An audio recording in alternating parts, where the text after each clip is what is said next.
Welcome to A Well Cared For Human, the podcast that tries to convince you that you are 100% normal and an even better than okay example of the human species, despite the fact that sometimes we feel like the craziest, most incapable, or worthless creatures on the face of this planet. I'm Kory, an author, a creative, and the host of the show. Whatever you're bringing to the table today, I hope this episode proves to be a dose of inspiration for you on your quest to become a well-cared-for human. You can find the episode show notes, your free wellness blueprint, and more at awellcaredforhuman.com. And as always, thank you for listening.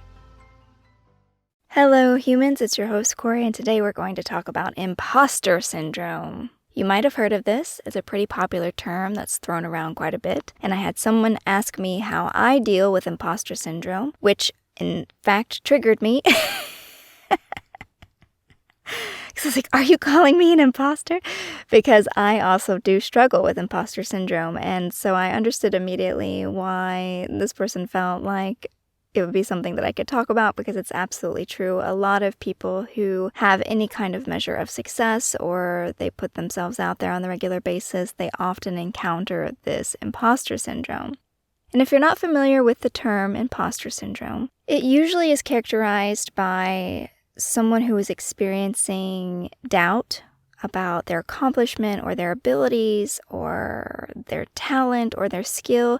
So they have this consistent or persistent fear that they're just going to mess up at any time, that people are going to realize that they suck, that they're terrible at something, even when they're doing things really well. And it doesn't matter, and I'm speaking from experience here, how much evidence or proof this person has that they are capable and that they are accomplished, they still feel like that they are a, quote, imposter. That's where this word imposter syndrome comes from. That they don't deserve their success, that they are lying to other people, they're somehow tricking them into believing that they're more capable than they really are. Gosh, I can't even tell you all the areas in which I experience imposter syndrome. And so most recently, for example, I was talking to someone, I was speaking in French, and someone who didn't know me that well heard me, and they're like, oh my gosh, you're amazing, you're like fluent. And immediately I was like, no, in no world am I fluent in French. I make so many mistakes. I'm terrible at it. I've worked on it for 10 years and I'm no better. I still sound like I've only been learning for a year. I'm like the worst French speaker alive. And this person was like, Kory, I only speak English. Like, I took a semester of Spanish in college. I don't even know what you're talking about. And so to this person, I seemed quite, quote, accomplished, but to me, I don't at all feel that way. I feel like I must be the slowest language learner in the world. And the same is true for my books. I'll write a book and I'll put a book out into the world, and I have 30 published books. You would think after 30 published books, I would feel like, yes, I'm a good writer, I do good work. But every time I put it out there, I often feel like, gosh, I could have done better with X, Y, and Z. I'm not very good at this, this, and this. And so immediately my criticism, let's call it, of my work will rise up in me naturally. I'll immediately feel like, no, I shouldn't be a writer. There's so many other people who are so much better at this than me. I completed a painting last year, one of my most difficult for me anyway, and I got a lot of really nice compliments about the painting, but then, of course, same situation. I was like, no, this is terrible. I have so much to learn. And so no matter what I do, it doesn't matter what area this is in, language learning, art, writing, I often encounter this fear of not being enough, of not being good enough, that people are going to make me stop doing what I'm doing. Never going to let me write another book. Never going to let me try to speak another terrible sentence in Spanish or French. Oh my God, and if you think my French is bad, I can't even begin to tell you about how terrible my Spanish is. I've only been learning it for like a year and a half, and it's very bad. That's all I'm going to say. All I'm going to say is it's very bad. And this idea that I will never get better, or that I'll never be good at something, that there's a limit to what I can do. All of this is part of the imposter syndrome, that I'm not allowed to be a beginner, that I'm not allowed to learn things, that I'm not allowed to be a work in progress. This crushing feeling that I have to be perfect at everything immediately the second I try it or pick it up, or it doesn't matter. I'm just wasting my time or everyone else's time. all of that is connected to imposter syndrome. There's a lot of characteristics of imposter syndrome, like doubting yourself. Like every time I sit down to write a new book, I doubt whether or not I can do it, even though I've done it so many times before. That's definitely imposter syndrome. Thinking that maybe it was just dumb luck or something else that helped me to get it done. That all these people who like and buy my books, that they must be nuts. They don't know what a good book is, which is not true, of course. I don't feel that way about them. There's this prevalent fear that people are going to realize that I'm actually terrible and that they had no reason to like what I did. Or anytime that someone's kind enough to give me a compliment, definitely my first instinct is to downplay that or minimize that. Like, oh, Kory, oh my God, your book was amazing. And I'd be like, oh, no, I mean, it was okay, but maybe I should have really done X, Y, and Z. And this is sometimes paired with me comparing myself to other people. So, for example, if someone's like, oh my God, I really liked your last book. I think you did a great job. I'd be like, oh no, it's no Stephen King novel. Or I'll compare myself to someone who has more success, obviously, than me in an area. And I will believe with my entire heart that this other person is clearly the definition of competent or skilled, and whatever I'm doing is just not that, and that's why I'm not as successful, or that's why I'm not as deserving of that success. So there's a real difficulty in accepting praise. Anytime someone gives me compliments or positive feedback, I really struggle to just accept it with a thank you. If you ever come up to me and you're like, I really love something, and I go, thank you, just know that I practically had to gouge my eyes out to say that to you. Without adding any kind of qualifier to that. It's been a real challenge for me to try to deprogram that tendency to reject praise and to just accept the kind things that people say to me about the things that I do, and that maybe it's okay for them to like something, even if it's not perfect. Because that's the reality, is that I can't imagine that someone would like something I do, even though it's not perfect. I can't imagine that I deserve to do what I want to do unless I can do it perfectly. That's wrapped up in the imposter syndrome stuff, at least for me. I don't know if that's true for everyone, but for me, there's definitely a connection. And so if I could just accept this idea that I'm allowed to do something, even if it's not perfect, even if I just want to do it, and I'm allowed to accept praise and to believe that people enjoy my stuff, even if whatever it is that they're enjoying isn't perfect. It's just they still enjoy it. They still like it. I have not yet managed to completely embrace this idea. But, logically, I realize that. Because, for example, there are things that I like, but then with an objective eye, I can see their imperfections. I think that about the musical Hamilton, for example. I love a lot of the songs from the musical Hamilton, but that is not a perfect show. That show has objectively flaws, but I still really like it. And if it comes on, I want to watch it, or if a song pops up on my playlist, I want to listen to it, and I'm singing along and I'm getting all the emotions and the stuff. So it's still very enjoyable for me, even though with an artistic eye or objectively it's not perfect. And I can't even remember when I realized that I was struggling with imposter syndrome. I mean, I knew I was a perfectionist, and I knew that I was struggling to accept compliments. Like, those things were clear to me. But I didn't realize that that was all part of imposter syndrome until I realized that there was also a connection between overachievement and imposter syndrome. So if you're someone who is considered an overachiever, like you really push yourself to be good at everything and to do more and more, if you can't write just 1 or 2 books, for example, if you have to write 30, you might be an overachiever. And there's some evidence that shows that some of us, our reaction to those feelings, of feeling like a fraud, or feeling like not good enough, of feeling like we don't deserve to do what we want to do or have what we want to have, that our reaction to that imposter syndrome is to overcompensate by working excessively hard, by doing something excessively, by trying to perfect it. If we just work hard enough and we do more, then we can prove that we're allowed to have this thing or to do this thing. And so if you struggle with overachieving, if you struggle with accepting praise or compliments from other people, you might be struggling with imposter syndrome. And if you are struggling with imposter syndrome, what can you do about it? Well, how can you possibly overcome it to at least an extent where you start breaking up these patterns of being really hard on yourself?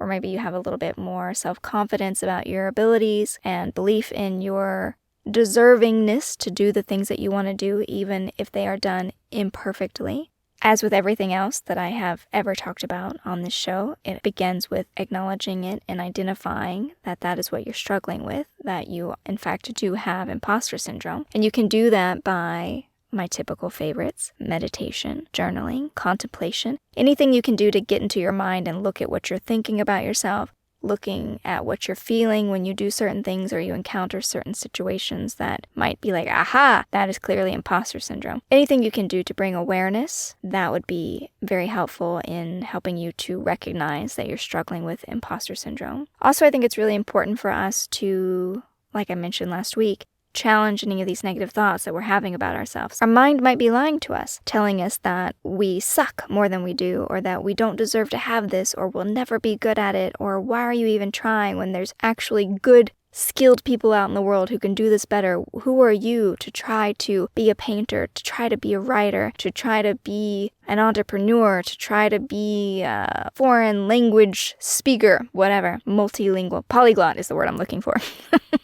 Wow, watch how hard it was for me to find it. That's not going to trigger my imposter syndrome or anything.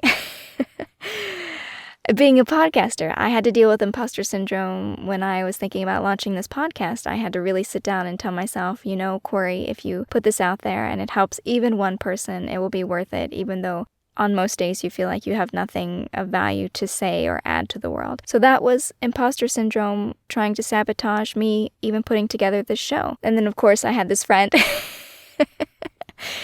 I have good friends, and I'm very lucky to have good friends. And one of these good friends was like, Kory, do you know how many mediocre men are out there buying podcast equipment while you sit here and wonder whether or not you have something valuable to say? And I was like, okay, I guess I should at least put a few episodes out there in case it helps somebody. Keep a realistic perspective. Challenge your negative thoughts. Be sure that what you're saying to yourself is accurate, which is probably not if it's negative. If you're not saying you're going to do amazing and just have fun and love what you're doing and do it anyway because you can, if that's not the thought pattern, it's probably some of these lies that we tell ourselves, that the mind gets in these spirals, these tangents, and leads us astray, and we don't have to identify with or believe those thoughts at all. Also, something that's useful in overcoming imposter syndrome, something that I will absolutely be forthright and tell you that I am no good at whatsoever, and that is accepting failure and making mistakes as part of the process. Again, because I struggle with perfectionism, this is not something I do easily or well. I think that it's not possible for me to have room for mistakes or errors in my life. Of course, this is absolutely unrealistic, but I'm just telling you, in my mind, what I'm thinking is, if I made a mistake, it means I wasn't meant to do it. If I fail, it means I wasn't supposed to do that or I wasn't supposed to have that. But that's just absolutely not true.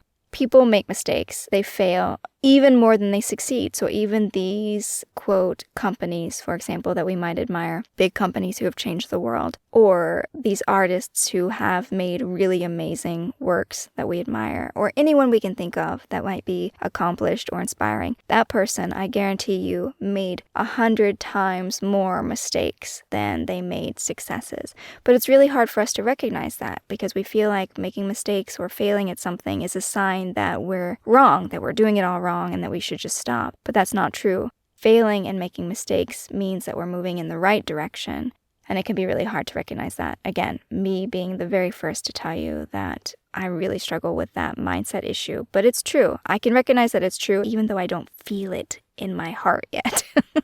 Logically, I know that it's true. The data supports it, even though my little heart does not yet support it.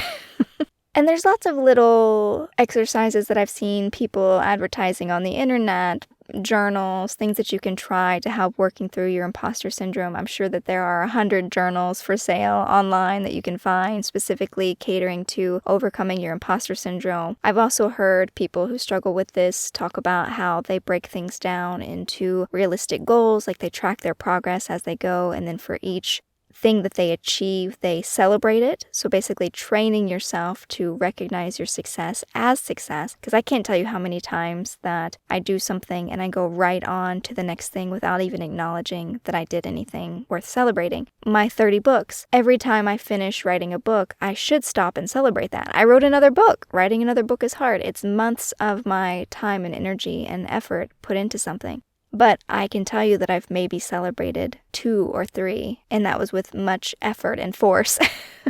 You must celebrate these books that you have finished. I'm always pushing myself to go on to the next project or the next rung on the ladder, and that's just reinforcing this idea that the work I do is not important enough to celebrate. The work I do is not valuable, or that it's not meaningful. So anything we can do to break up the progress and force ourselves to acknowledge, I just did something good. Even, again, if I did it imperfectly, I did something good and I should celebrate that. Making ourselves stop and acknowledge that also will help to undermine these imposter syndrome feelings that we're having. Because it's like, if you really were terrible, why are you celebrating yourself all the time? You know what I mean? So you can't really have both of those perspectives, or at least they become very uncomfortable in your mind, which might be just enough to create the dissonance you need to break up with your imposter syndrome. It also helps to, again, surround yourself by great people who can reassure you, who can provide you with some perspective. They can talk some sense to my nonsense as well. Just do whatever you've got to do to break up with your imposter syndrome. And that might be, again, having enough of this positive self-talk or reinforcement from others or celebratory experiences to create that dissonance, so where it starts to feel like maybe it's not true, that it couldn't possibly be true because look at all these other things that are happening. Just enough to make your brain start questioning these thoughts and feelings that you're having. Also, trying to do what you can to distance yourself from perfectionism. Again, it is still valid for you to do what you want to do and experience what you want to experience and try what you want to try, even if you don't do it perfectly.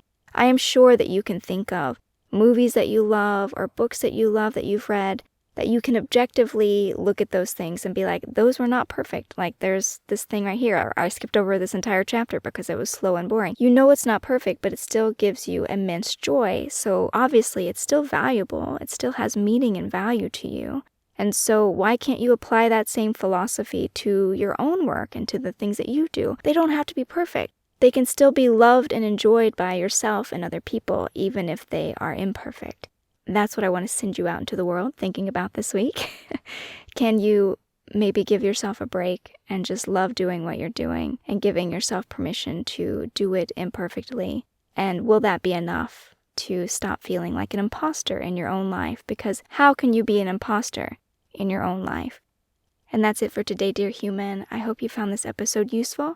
And if you did and would like to let me know, or you want to write into the show with your questions that you want me to share my thoughts on, you can reach me at Kory@KoryMschrum.com or through any of my social media channels. Otherwise, I will be back next week with a new episode of A Well Cared For Human, and until then, please take good care of you.